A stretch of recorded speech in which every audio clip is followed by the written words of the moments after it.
بسم اللہ الرحمن الرحیم الحمدللہ رب العالمین والعاقبۃ للمتقین والصلاۃ والسلام علی خاتم النبیین۔ ناظرین محترم السلام علیکم ورحمۃ اللہ وبرکاتہ۔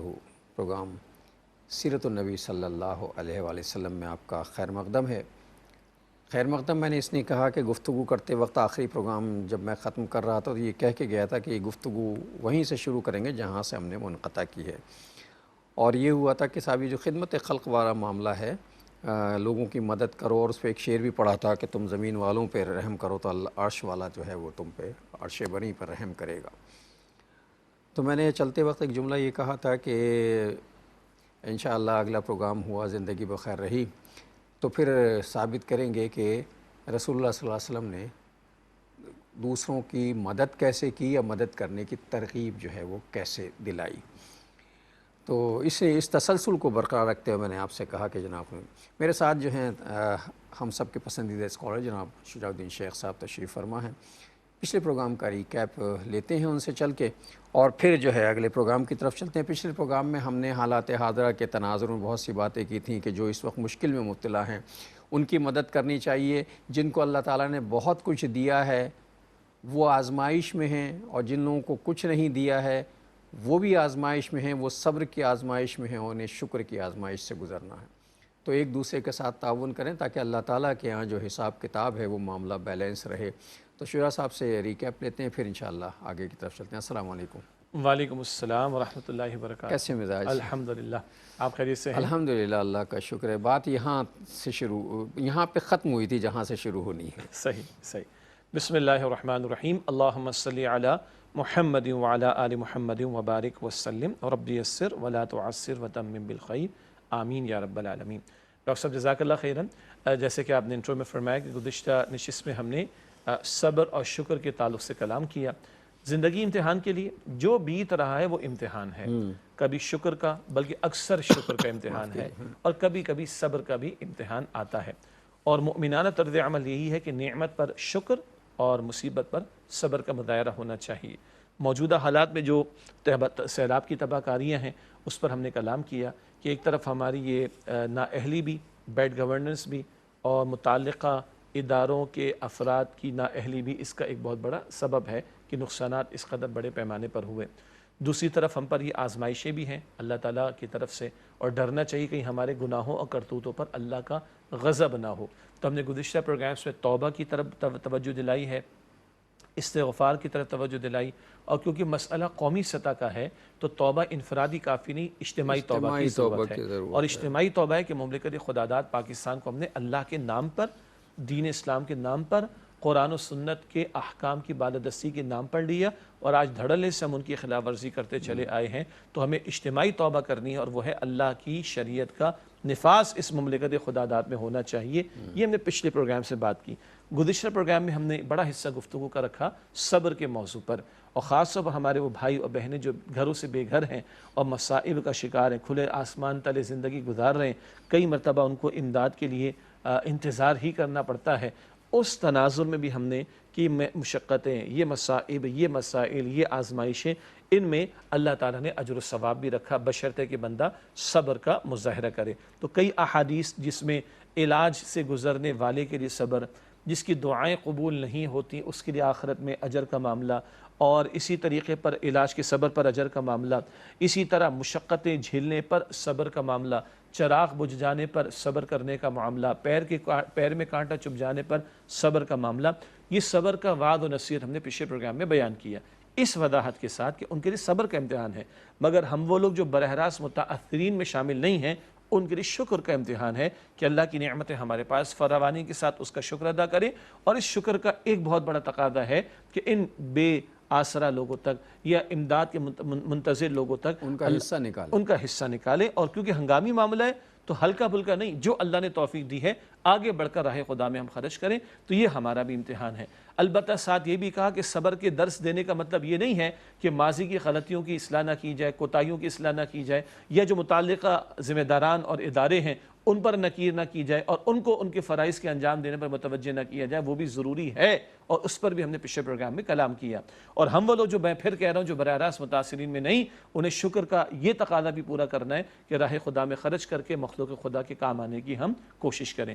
ان پہلوؤں پر صبر کی تلقین، شکر کی تلقین، ان کی خدمت کرنے کا معاملہ، اور ذمہ داران کو اپنی ذمہ داری ادا کرنی ہے، اپنی کوتاہیوں کا ازالہ کرنا ہے، ریاستی ادارے ہوں، حکومتی ادارے ہوں، ذمہ داران ہوں جس سطح کے بھی، ان چاروں پہلوؤں کے حوالے سے ہم نے پچھلے پروگرام میں کلام کیا تھا۔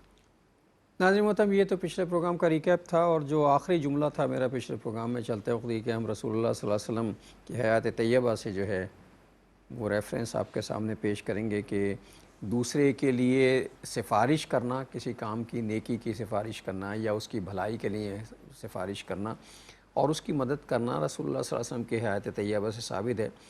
ایک صحابی آ گئے ہیں اور بھوکے ہیں، سوال کر بیٹھے ہیں، بھوک مٹانی ہے۔ آپ صلی اللہ علیہ وسلم نے کہا جاؤ حضرت عائشہ رضی اللہ تعالیٰ عنہا کے پاس جاؤ، پوچھو کچھ کھانے کا ہے، جب آئے کچھ نہیں۔ ام المومنین فلاں کے پاس جاؤ، کچھ ہے، کچھ نہیں ہے۔ پھر آپ صلی اللہ علیہ وسلم نے بیٹھے ہوئے صحابی میں سے کہا کوئی ہے جو اپنے اس بھائی کو کھانا کھلائے؟ ایک صحابی انہیں اٹھا کے اپنے ساتھ لے چلے، یعنی خود کوشش کی، جب نہیں ہوا تو سفارش کی کہ اس کی یہ ضرورت مند ہے، اس کی ضرورت کو، اس کی حاجت کو پورا کیا جائے۔ ایک واقعہ تو یہ۔ دوسرا واقعہ یہ کہ ایک غلام جو ہیں وہ چیخ رہے ہیں، چلا رہے ہیں، بخار میں تپ رہے ہیں، اور رسول اللہ صلی اللہ علیہ وسلم کے وہاں سے گزر ہوا اور آپ نے دیکھا، اور دیکھنے والے کیوں پریشان ہو، کہا کہ میرا مالک جو ہے وہ یہودی ہے اور میں اس کا غلام ہوں، اور وہ اسے رات بھر یہ چکی پیسنے کے لیے میری ذمہ داری لگا دی ہے، اور میں انسان ہوں، بخار ہے مجھے۔ کہا کہ تم سو جاؤ بھائی، میں تمہاری چکی پیس دیتا ہوں۔ ساری رات آپ صلی اللہ علیہ وسلم نے اس کی چکی پیسی۔ تو یہ دو مثالیں تاریخ میں، یہ دو تو میں نے پیش کی ہیں، ایسی لاکھوں مثالیں جو ہیں موجود ہیں جو رسول اللہ صلی اللہ علیہ وسلم کی حیات طیبہ سے ثابت ہیں۔ بالکل، دیکھیے اب اس پر مزید گفتگو جو ہے وہ شجاع صاحب خود فرمائیں گے۔ جی، اس میں بجہ طور پر آپ نے ارشاد فرمایا، ایک طرف تو وہ جو آیت کریمہ سورۃ الضحیٰ میں ہے، وَأَمَّا السَّائِلَ فَلَا تَنْهَرْ، کہ نبی علیہ السلام جو سائل ہو اس کے ساتھ سختی کا معاملہ نہ ہو۔ حضور سے مخاطبت ہے صلی اللہ علیہ وسلم، امت کو تعلیم ہے، سائل کے ساتھ سختی کا معاملہ نہیں۔ تشریح ہے، اگر ہم کسی کی مدد نہیں کر سکتے، مطلب اس کا بھلا نہیں کر سکتے، تو برا تو نہ کریں، اس کو دعا دے دیں، اس کے لیے خیر کے کلمات کہہ دیں۔ اللہ کے نبی علیہ السلام کا معاملہ یہ تھا کہ جو آپ کے پاس آ جاتا تھا اس کو خالی ہاتھ نہ لوٹاتے، جیسے کہ آپ نے مثال بھی دی، پہلے اپنے گھر میں چیک کروا لیا، ام عائشہ کے پاس ہو رضی اللہ تعالیٰ عنہ کچھ تو اہتمام ہو جائے، کسی اور زوجہ محترمہ کے پاس ازواج مطہرات میں سے تو اہتمام ہو جائے، نہیں تو پھر آپ نے کسی صحابی کے حوالے کیا۔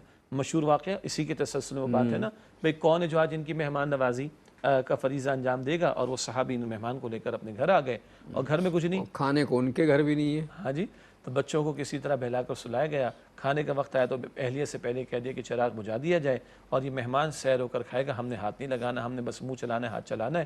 صبح اللہ کے نبی علیہ السلام فرماتے ہیں کہ رات کی تمہاری میزبانی اور مہمان نوازی اللہ تعالیٰ کے ہاں مقبول ہو گئی۔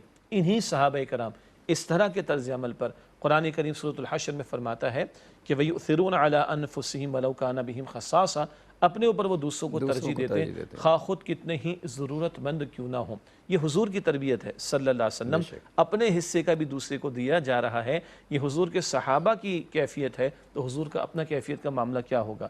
ایک خاتون حضور کے پاس آ گئی صلی اللہ علیہ وسلم، تو انہوں نے عرض کی خاتون نے کہ مجھے یہ چادر دے دیں۔ حضور کو یمنی چادر کہیں سے تحفے میں ملی، اور حضور کو ضرورت بھی تھی اور پسند بھی تھی یمن کی چادر، حضور نے چادر اتار کر اس خاتون کے حوالے کر دی۔ تو اس طرح کئی واقعات ہمیں اللہ کے رسول کی حیات طیبہ میں، آپ کی صحابہ کرام کی حیات طیبہ میں ملتے ہیں، اور یہ وہ کردار ہے۔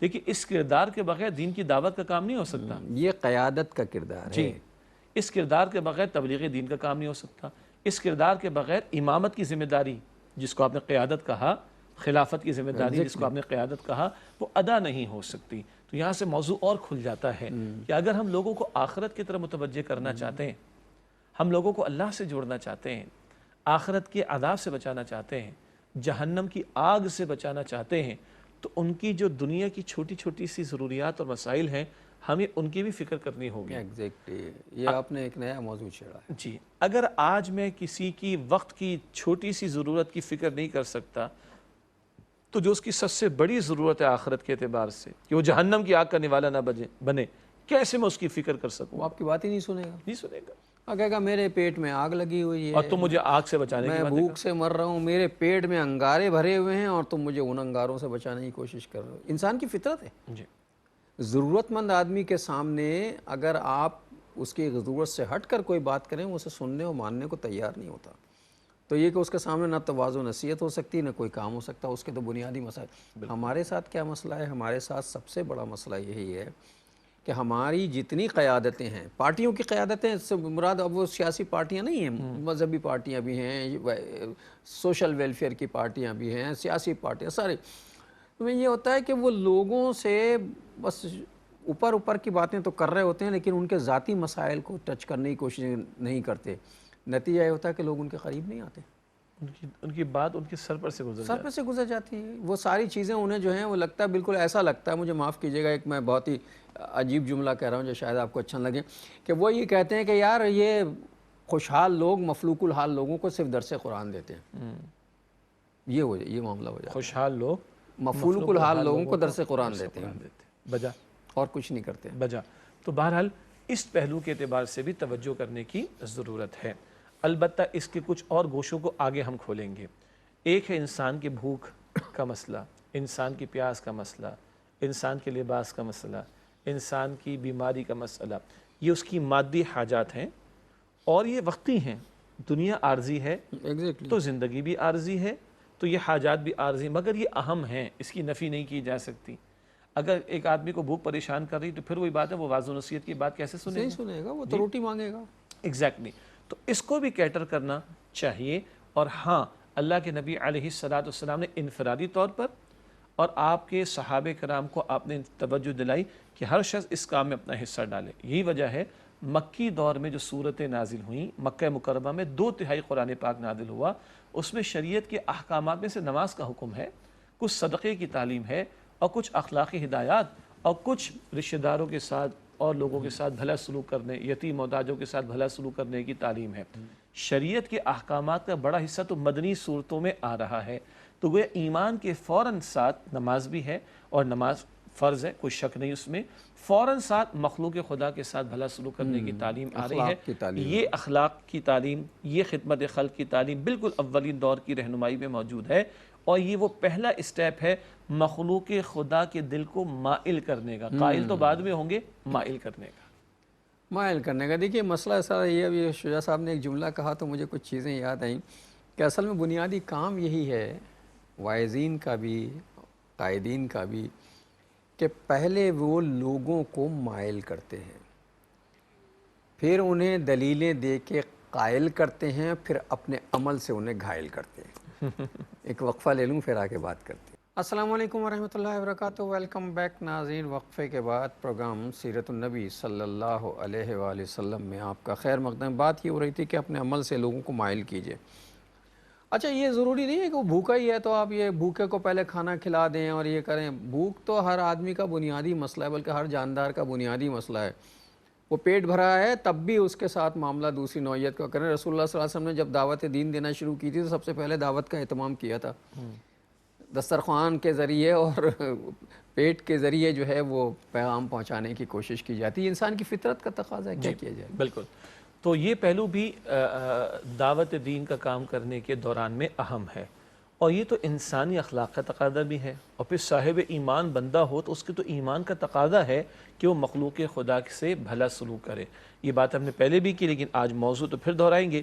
اللہ سبحانہ و تعالیٰ فرمائے گا میرے بندے میں بھوکا تھا، میں پیاسا تھا، میں بے لباس تھا، میں بیمار تھا، تو نے مجھے کھلایا نہیں، تو نے مجھے پلایا نہیں، تو نے مجھے لباس نہ دیا، تو نے میری عیادت نہ کی۔ صحیح مسلم شریف میں روایت ہے، بندہ عرض کرے گا اللہ تو رب العالمین ہے، تجھے بھوک سے اور پیاس سے اور بیماری اور لباس سے کیا واسطہ؟ اللہ تعالیٰ فرمائے گا نہیں، میرا فلاں بندہ بھوکا تھا، میرا فلاں بندہ پیاسا تھا، میرا فلاں بندہ بیمار تھا، میرا فلاں بندہ بے لباس تھا۔ اگر تو نے اس کو کھلایا ہوتا، اگر تو نے اس کو پلایا ہوتا، اگر تو نے اس کو لباس فراہم کیا ہوتا، اگر تو نے اس کی عیادت کی ہوتی تو مجھے پا لیتا۔ جی، تو یہ خدمت خلق تو اللہ کے قرب کے حصول کا باعث ہے، ہمارے دین کی تعلیم ہے۔ اب اس موضوع کو تھوڑا اور آگے بڑھا لیں۔ ایک بڑی قیمتی بات ابھی آپ کی طرف سے آئی بریک سے پہلے کہ پہلے ہم نے ان کو مائل کرنا ہے، پھر قائل کرنا ہے، پھر ہمارا کردار ان کو گھائل کرے گا، یعنی وہ پھر عمل کی طرف بھی متاثر آئیں گے، ہوں گے، متاثر گھائل ہوں کرنے گے، سے مراد متاثر ہوں گے انشاءاللہ۔ گھائل اسی کرنے سے مراد یہ نہ سمجھیے کہ زخمی کرے گا۔ بالکل۔ اب ایک اور اینگل سے بھی اس چیز کو دیکھیں، مخلوق کی سب سے بڑی ضرورت کیا ہے؟ اس کو ہدایت ملے اور وہ ہدایت کے تقاضوں پر عمل کر کے اپنی منزل مقصود کو پالے، جو ہمارا ایمان ہے کہ وہ اللہ کی رضا اور آخرت کی کامیابی ہے۔ زمین پر بھیجے گئے، امتحان کے لیے بھیجے گئے، بدلتے حالات امتحان ہیں، خوشی کا، غمی کا موقع، صبر کا، شکر کا پہلو اینڈ سو آن، بات ہو چکی۔ انسان کی ضرورت یہ بھی ہے کہ اس کو کھانا ملے، بے شک۔ انسان کی ضرورت یہ بھی اس کو پینا ملے، انسان کی ضرورت یہ بھی کہ اس کو دوا ملے، انسان کی ضرورت یہ بھی اس کو لباس ملے، یہ جسم کی حاجات ہیں۔ مگر انسان نرا حیوان نہیں ہے، انسان میں اللہ نے روح میں سے بھی کچھ ڈالا ہے اور اس انسان کو اشرف المخلوقات بنایا اور اسے اپنی عبادت کے لیے پیدا کیا اور اب اسے اپنی خلافت دے کر بھیجا کہ زمین پر وہ اللہ تعالیٰ کی نمائندگی کرے۔ اور ہم جو نبی مکرم صلی اللہ علیہ وسلم کی امتی ہیں، ہماری دوہری ذمہ داری خود بھی اللہ کا بندہ بننا اور دوسروں کو اللہ کی بندگی میں لانے کی کوشش کرنا ہے۔ جیسے ایک شخص کی بھوک مٹانا ضروری ہے اور اہم ہے، ایک شخص کی پیاس بجھانا ضروری اور اہم ہے، اس سے بڑھ کر ضروری کہ اس کو آخرت کی طرف متوجہ کیا جائے۔ عین ممکن ہے کہ جس کے پیٹ میں آگ لگی ہو اس کو کھانا کھلا دیا جائے، اس کے پیٹ کی آگ بجھ جائے، مگر وہ اپنے عقیدے اور عمل و کردار میں ایسے بگاڑ میں مبتلا ہو کہ کل وہ جہنم کی آگ کا نوالا بن جائے۔ تو پائیدار خدمت خلق کیا ہے؟ بھوکوں کو کھانا کھلائیے، پیاسوں کو پانی پلائیے، کوئی حرج نہیں، اچھی بات ہے، ثواب کا کام ہے۔ لیکن اگر وہ جہنم کی آگ کا نوالا بن رہے تو یہ خدمت خلق پائیدار نہیں ہوگی۔ نبی اکرم صلی اللہ علیہ وسلم نے ارشاد فرمایا، لوگو تمہارا حال ہے کہ تم جہنم کی آگ میں گرا چاہتے ہو اور میں تمہیں جہنم قبر سے پکڑ کر جہنم کی آگ سے بچانے کی کوشش کر رہا ہوں۔ تم گرے جا رہے ہو، میں تمہیں بچانے کی کوشش کر رہا ہوں۔ اب سمجھنے کی ضرورت یہ ہے کہ سب سے بڑی خدمت خلق کیا ہے؟ مخلوق خدا کو خالق سے جوڑنا، مخلوق کو مخلوق کی غلامی جو کہ ظالمانہ نظام ہے، اگلا نقطہ اس پر میں نے عرض کرنا انشاءاللہ، مخلوق کو مخلوق کی غلامی سے نکال کر خالق کی غلامی میں لانا۔ آج ایک عظیم اکثریت وسائل کی وہ چند لوگوں کے ہاتھوں میں ہے اور ایک بہت بڑے پیمانے پر مخلوق خدا ان وسائل سے فائدہ اٹھانے کی پوزیشن میں نہیں۔ بعض لوگوں کے لیے کتے ہیں، کتوں کی غذا باہر سے امپورٹ ہو جاتی، جی، ان کے جانور بھی منرل واٹر سے نہاتے ہیں، جی وہ پیر اپنے منرل واٹر سے دھوتے ہیں، جی، اور ان کی غذا کتوں کی بھی باہر سے آتی باہر ہے، سے آتی ہے۔ اور یہاں مخلوق خدا کو اپنے ملک کا اجناس جو ہے وہ کھانے کو میسر نہ ہو، تو یہ ظالمانہ نظام، اس پر آگے میں نے بات کرنی، لیکن عرض یہ کر رہا تھا کہ ایک ہے جسم کی حاجات پوری ہوں، ایک ہے بندے کی روح کی حاجات پوری ہوں، ایک ہے اس کو دنیا کی آگ سے، پیٹ کی آگ ہے اس سے بچا لیا جائے، ایک ہے اس کو ہمیشہ کی جہنم کی آگ سے بچایا جائے۔ نبیوں نے یہ خدمت خلق بھی کی ہے، رسول اللہ علیہ السلام نے یہ خدمت خلق بھی کی ہے۔ 40 برس تو آپ نے کوئی تبلیغ کا کام نہیں کیا، کردار کی گواہی پیش کی، صادق بھی ہیں، امین بھی ہیں، لوگ اپنی حاجات آپ کے پاس لے کر آتے، بچے آپ کے پاس حاجات لے کر آتے، کنیزیں اپنے کام آپ سے کراتی ہیں، سب حضور نے کیا صلی اللہ علیہ وسلم۔ 40 برس کے بعد محنت کہاں لگی ہے؟ بندوں کو بندوں کی غلامی سے نکال کر رب کی غلامی ملانے کے لیے۔ قولوا لا الہ الا اللہ تفلحوا، کہو کہ اللہ کے سوا کوئی الہ کوئی معبود نہیں، تم کامیاب ہو جاؤ گے۔ اب یہ محنت آپ کی ایک اجتماعی سطح کی محنت ہے۔ ہاں، میں نے پہلے عرض کیا، انفرادی سطح پر بھوکوں کو کھانا کھلاؤ، پیاسوں کو پانی پلاؤ اور لوگوں کے کام آنے کی کوشش کرو، یہ ساری محنتیں ہوئیں۔ اجتماعی محنت حضور علیہ السلام کی دعوت و تبلیغ کے کام کے لیے، اور اب تیسرے نقطے پر چلیں گے آگے انشاءاللہ، اقامت دین کی جد و جہد کے لیے، تاکہ ایک ظالمانہ نظام ختم ہو اور ایک عادلانہ نظام قائم ہو، جس نظام میں غریب کو بھی جینے کا حق ملے، وہاں طبقاتی کشمکش کا معاملہ نہ ہو کہ معاشرے کے وسائل اور دولت چند ہاتھوں کے اندر ہوں اور عظیم اکثریت اس دولت سے استفادہ کرنے سے محروم ہو جائے۔ اس ظالمہ نظام کو ختم کرنا یہ نبی علیہ السلام کا مشن تھا، اور 3 مرتبہ قرآن پاک میں آیا لِيُظْهِرَهُ عَلَى الدِّينِ كُلِّهِ، کہ آپ اس دین حق کو کل نظام زندگی پر غالب فرما دیں۔ وہ نظام عدل قائم نہ ہو تو پھر وہ ہوتا جو بھی آپ نے بیان فرمایا کہ بعض لوگوں کو گدلا پانی بھی پینے کو میسر نہیں ہے، اور بعض لوگوں کا معاملہ ہے کہ ان کے کتے منرل واٹر پیتے ہیں۔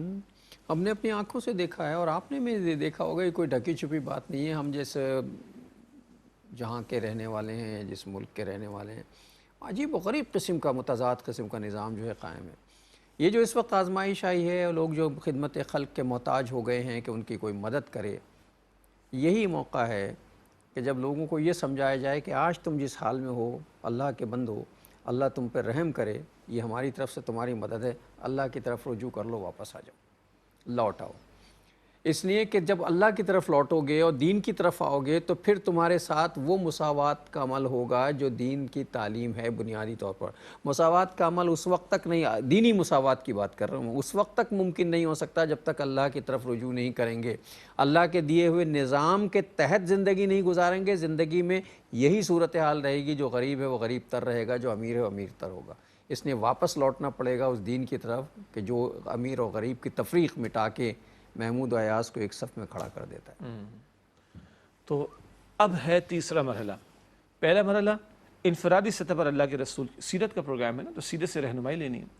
اللہ کے نبی علیہ السلام نے جب آغاز وحی کا معاملہ ہوا، کوئی ادارہ غریبوں کی کفالت کے لیے نہیں بنایا۔ عجیب بات لگے گی ہمارے ناظرین کو، میں عرض کرنا چاہوں گا اس پر، کوئی ادارہ یتیموں کی کفالت کے لیے نہیں بنایا، کوئی ادارہ بیواؤں کی کفالت کے لیے نہیں بنایا۔ انفرادی سطح پر یہ رہنمائی تھی۔ بیواؤں سے تو خود حضور نے نکاح کیے صلی اللہ علیہ وسلم، کفالت کی ہے نا، یتیموں کے سر پر ہاتھ پھیرا اور اجر و ثواب بتایا ہے۔ اللہ کے رسول علیہ السلام نے نظام کی تبدیلی کی جد و جہد فرمائی، جہاں وسائل میسر آتے ہیں، اور وہ نظام جب بدلا ہے تو اس کی برکات ہم خلفائے راشدین کے دور میں دیکھتے ہیں کہ سیدنا عمر کا نظام قائم کردہ موجود ہے، جو حضور کا اصل نظام ہے۔ اس کی برکات کیا ہیں؟ یہودی کھڑا ہو کر بھیک مانگ رہے ہیں اور سیدنا عمر رضی اللہ تعالیٰ عنہ سوال کرتے بھیک کیوں مانگ رہے ہو؟ کہ جب تک کما رہا تھا میں آپ کو جزیہ دے رہا تھا، میں کمانے کے قابل نہیں۔ کیا خوبصورت تاریخی جملہ عطا ہوا، اب تو گھر بیٹھے گا ہم تجھے پہنچائیں گے، اب تک تو دے رہا۔ یہ اسلامی نظام کی برکات ہے، اور یہ یہودی کی بات ہو رہی ہے، مسلمان نہیں ہے۔ ہاں، فرما رہے فرات کے کنارے کتا بھوکا مر جائے تو میں جواب دوں، آج تو انسانیت مر رہی ہے، کوئی پوچھنے والا نہیں۔ تو ریاست کفیل ہوتی ہے، ریاست کو ماں کا رول ادا کرنا ہوتا ہے اجتماعی سطح پر۔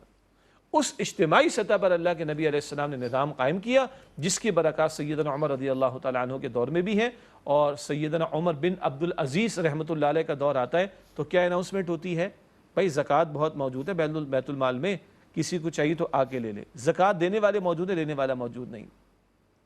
یہ سمجھنے کی آج ہمیں ضرورت ہے، ورنہ یہی نظام ہے جس کو جو امیر کو امیر سے امیر تر کر رہا ہے، غریب کو غریب سے غریب تر کر رہا ہے۔ چند لوگوں کے مفادات پوری دنیا میں محفوظ ہیں اور ایک عظیم اکثریت ملک میں رہنے والی جن کے مفادات اپنے علاقے کے اندر بھی محفوظ نہیں ہیں۔ تو اللہ کے نبی علیہ السلام نے وہ ساری تعلیم بھی دی ہے، بھوکے کو کھانا کھلانا، پیاسے کو پانی پلانا۔ انفرادی سطح پر حضور نے کام کیا۔ اجتماعی محنت غلبہ دین کی جد و جہد کے لیے تھی، نظام خلافت کے قیام کے لیے تھی۔ جہاں نظام قائم ہوتا عادلانہ سطح پر شریعت کی تعلیم کے مطابق، تو پھر مخلوق کی داد رسی بھی ہوتی ہے۔ پھر وہ وقت بھی آتا ہے کہ زکوٰۃ دینے والے موجود ہیں، لینے والے دکھائی نہیں دیتے۔ لیکن یہ خدمت خلق آج ہماری ذہنوں سے اوجھل۔ اور آخری بات اس زمن میں، جب یہ عدل کا نظام قائم ہوگا تو غریب کو جینے کا موقع ملے گا۔ ابھی تھوڑی دیر پہلے ہم نے بات کی، پچھلے پروگرام میں ہم نے بات کی، جس کو بھوک کے لالے پڑے ہوئے ہیں، یہ وہ وعد و نصیحت کی باتیں سنے گا؟ جو بیچارہ 2 وقت کی روٹی کے اندر کولوں کے بیل کی طرح لگا ہوا ہے، جانوروں کی سطح پہ زندگی بسر کر رہا ہے، وہ ٹھنڈے ماحول میں بیٹھ کے دین کی بات سن سکتا ہے؟ سوال ہی پیدا نہیں ہوتا۔ لیکن جب عدل کا نظام قائم ہوگا تو غریب کو سکون تو ملے گا، جینے کا حق تو ملے گا، تب وہ اپنے رب کو یاد بھی رکھے گا، رب سے لو بھی لگا سکے گا۔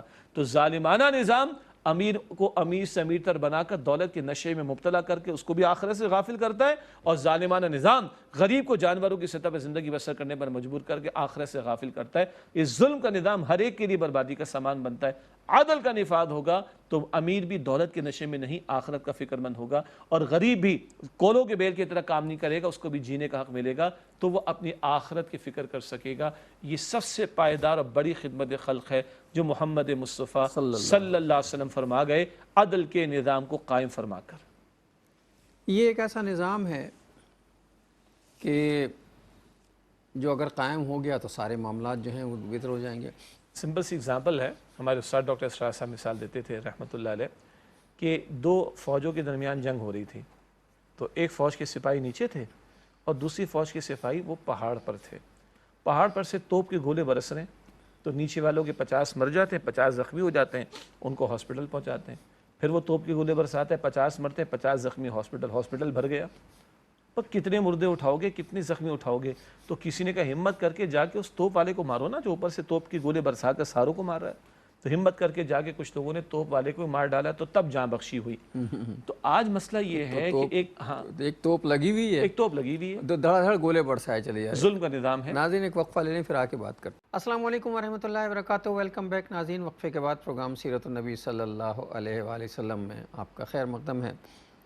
وقفے سے پہلے بات ہو رہی تھی کہ بھائی جس دہانے پہ توپ لگی ہوئی ہے، جہاں سے گولے برس رہے ہیں، جو سب کچھ جلا کے بھسم کر رہے ہیں، پہلے تو اس توپ کا دہانہ بند کیا جائے تو نیچے والے جو ہیں خود محفوظ ہو جائیں گے۔ یہ جو ہم نے ایک ظالمانہ نظام قائم کر رکھے ہیں ہم نے، مطلب میری سمجھ میں نہیں آتا کہ جب اللہ یہ کہتا ہے کہ ہم نے تمہارے لیے بہترین دین جو ہے وہ اسلام کو پسند کر دیا ہے، بہترین نظام کے طور پر اسلام کو پسند کر دیا ہے، اور کہہ دیا کہ لقد کان لکم فی رسول اللہ اسوۃ حسنہ، تو پھر کسی اور نظام کی ضرورت کیسے پیش آ رہی ہے اور کیوں سوچا جا رہا ہے؟ جب تک ہم دوسرے نظاموں کے پیچھے پھرتے رہیں گے، یوں ہی ذلیل و خوار رہیں گے، تبدیلی نہیں آ سکتی۔ بالکل۔ تو یہ عدل کا نظام اگر قائم نہ ہو تو پھر وہ ہوگا جو آج ہمارے معاشرے میں ہو رہا ہے، طبقاتی کشمکش کا معاملہ، غریب غریب سے غریب تر، امیر امیر سے امیر تر، پوری کی پوری قوم مقروض، سود کی تباہ کاریاں، سود کی لعنت کے نتائج۔ آج قوم اربوں کھربوں روپے کی مقروض ہے، ہمارے وسائل کا بڑا حصہ سودی قرضوں کی ادائیگی سود کے ادا کرنے میں لگ رہا ہے۔ ہم اپنی فیصلے خود کرنے کے اندر آزاد نہیں ہیں، اور آج ہمارے معاشرے کے بعض طبقات امیر سے امیر تر ہو گئے، اور غربت ہے کہ بڑھتی چلی جا رہی ہے۔ تو وہ جو توپ والی مثال تھی، ظالمانہ نظام، تو گولے تو برستے رہیں گے نا، آپ کتنے زخمی اٹھائیں گے، کتنے آپ دسترخوان لگائیں گے؟ پرائیویٹ سیکٹر کے اندر جناب وہ ہاسپٹلس کا عالم آپ کو پتہ ہے، حکومتی اداروں کا آپ کو ہمیں حال پتہ ہے جناب، لوگوں کے لیے علاج معالجہ جو لوگ کر رہے ہیں وہ نیک نیتی کے ساتھ کر رہے ہیں، ان کی نفی نہیں کر رہے ہم، لیکن بھائی اس ظلم کے نظام کو بدلنے کی بھی تو بات کرو۔ جو ظالمانہ نظام اور مردے پروڈیوس کرے گا، اور بھوکے پروڈیوس کرے گا، اور بیمار لوگ پروڈیوس کرے گا، اور ننگے لوگ پروڈیوس کرے گا، جن کے لیے لباس کی ضرورت ہوگی، جن کے لیے ہاسپٹل کی ضرورت ہوگی، وہ نظام کو بدلنے کی بات کی جائے نا، ورنہ یہ تو سلسلہ چلتا رہے گا، کبھی نہ ختم ہونے والا، کبھی نہیں ختم ہوگا، بڑھ جائے گا۔ جی۔ جو نظام چند مراد یافتہ طبقات کی رکھوالی کرتا ہے، اس ظالمانہ نظام کے بدلنے کی جد و جہد ہونی چاہیے، تب وہ ہوگا کہ جینے کا حق لوگوں کو ملے گا، تب لوگوں کی عزت نفس بھی محفوظ ہوگی، تب وہ مساوات کی بات آئے گی۔ کہ آج ہمارے حکمران طبقے کے افراد اپنے گھر والوں کا علاج جو ہے وہ کسی حکومتی ادارے میں کروانا پسند کریں گے؟ کسی حکومتی اسکول میں بچوں کو بھیجنا نہیں، سب پر پسے ہوئے اس کے اندر۔ یہ ہے ظلم کا نظام جو طبقات کو جو ہے وہ کشمکش میں مبتلا کرتا ہے، اور مراد یافتہ طبقات جو ہیں وہ ان کو فوائد دیتا ہے، اور ان کے جانوروں کو بھی فوائد دیتا ہے۔ اس سے کتنی زبان کھولی جائے اس بات کے اوپر۔ تو یہ ہے خدمت خلق کا اعلیٰ ترین تصور کہ ظالمانہ نظام کو بدلنے کی جد و جہد کی جائے، تاکہ لوگوں کو جینے کا حق ملے گا، مملکت کے ملک کے وسائل عوام تک بھی پہنچیں گے، لوگوں کا پیٹ بھرے گا، سکون سے وہ اپنی زندگی گزار سکیں گے، تب وہ اپنے رب کو بھی مان کر، اس رب کی مان کر اپنی آخرت کی فکر کر سکیں گے۔ یہ اعلیٰ ترین تصور خدمت خلق کا، اس پر کلام بہت کم ہوتا ہے۔ اور کچھ چیزیں تاریخی واقعات ایسے ہیں کہ جنہیں ہم تو تاریخ کو صرف کہانی سمجھ کے پڑھتے ہیں نا، اس سے سبق حاصل کرنے کی تو کوشش نہیں کریں۔ مواخات کا واقعہ جو رسول اللہ صلی اللہ علیہ وسلم نے مدینہ میں جانے کے بعد سب سے پہلا جو کام کیا تھا، انصار و مہاجرین کو ایک دوسرے کا بھائی بنایا تھا۔ 90 حضرات تھے جنہیں ایک دوسرے کا، مہاجرین تھے جنہیں انصار کا بھائی بنایا تھا۔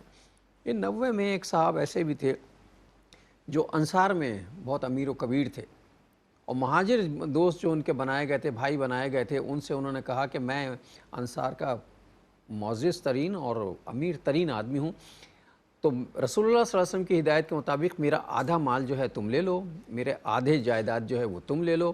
اور انہوں نے یہ مطالبہ بھی کیا تھا، یہ پیشکش بھی کی تھی کہ میری 2 بیویاں ہیں، جب پردے کا حکم نہیں آیا تھا، میری 2 بیویاں ہیں، تم دیکھ لو جو بیوی تمہیں پسند ہو میں اسے طلاق دے دیتا ہوں، عدت کے بعد تمہارا اس سے نکاح کرا دیتا ہوں۔ یہ مہاجر ساری بات سنتے رہے، اور جب ساری بات اس کی ختم ہو گئی، ساری پیشکشیں وہ کر چکا، تو کہا کہ بھائی تمہارے اللہ تمہیں جزائے خیر دے، اللہ تمہارے رزق میں اور مال میں برکت دے، مجھے جو ہے اپنے علاقے کا بازار دکھا دو کہاں ہے، میرے پاس کچھ جو ہے وہ چربی ہے، گھی کہلاتی تھی اس زمانے، چربی ہے، کچھ پنیر ہے، میں وہ فروخت کرنا چاہتا ہوں۔ تو انہیں جو ہے وہ بازار دکھایا گیا، وہ بازار گئے، وہ پنیر اپنا اور وہ چربی جو ہے اسے فروخت کیا، فروخت کر کے کچھ پیسے لائے، اس سے پھر کچھ چیزیں خریدیں اور پھر جا کے بیچا۔ تو یہ عزت نفس کا معاملہ تھا کہ سب کچھ گھر بیٹھے مل رہا تھا، اسے انکار کر دیا۔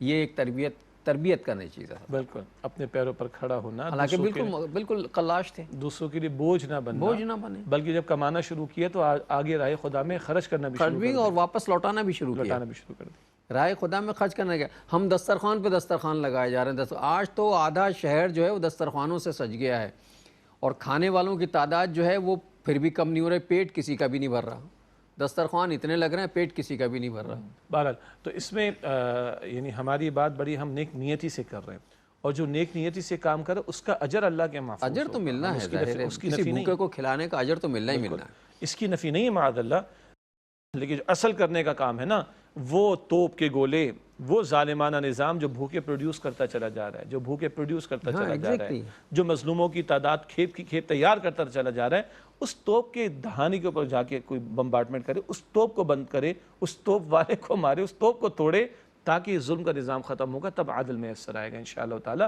تب معاشرے کی مجموعی دولت اور وسائل باقاعدہ پورے معاشرے کے افراد تک پہنچ سکیں گے انشاءاللہ تعالیٰ، اور عزت نفس بھی مجروح نہیں ہوگی پھر کسی کی۔ عزت نفس بھی مجروح نہ، پھر یہ کہ لوگوں کو رسول اللہ صلی اللہ علیہ وسلم کی خدمت خلق، اور کیا رسول اللہ صلی اللہ علیہ وسلم سے زیادہ لوگوں کے پیٹوں کا خیال کرنے والا یا ان کی بھوک کا خیال کرنے والا کوئی اور ہو سکتا ہے؟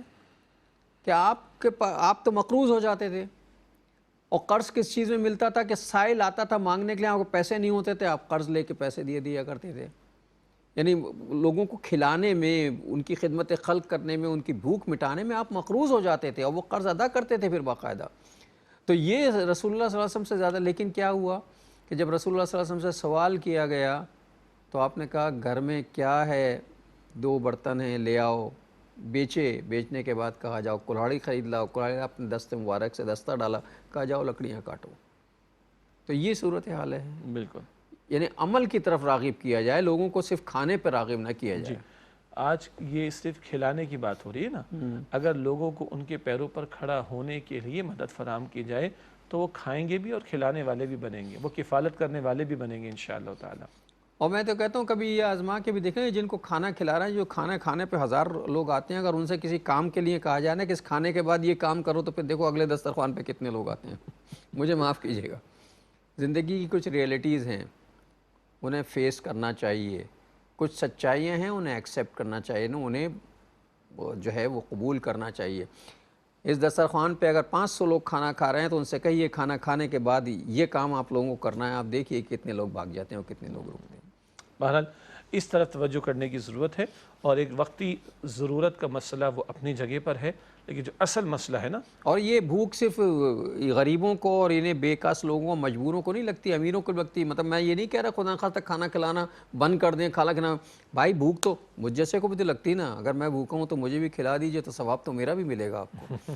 بادشاہ کو بھی اگر کھانا کھلائیں گے، اگر وہ بھوکا ہے وہ بادشاہ، اگر وہ بھوکا ہے اور اس وقت کھانے کی پوزیشن میں اسے کھانا کھلائیں گے، ثواب اس کا بھی ملنا ہے، کھلانے کا بھی ملے گا، کھلانے کا بھی ملے گا، پلانے کا بھی ملے گا۔ بالکل بالکل۔ البتہ جو اصل نقطہ ہے نا کہ لوگوں کی وہ خدمت خلق کہ ادھر بھی سنور جائے اور ادھر بھی سنور جائے، وہ وہی عادلانہ نظام ہے جس کے قیام کے لیے رسول اکرم علیہ السلام نے جد و جہد فرمائی، اور جس اسلام کے نفاذ کے لیے یہ مملکت خداداد پاکستان ہم نے 75 برس پہلے حاصل کی۔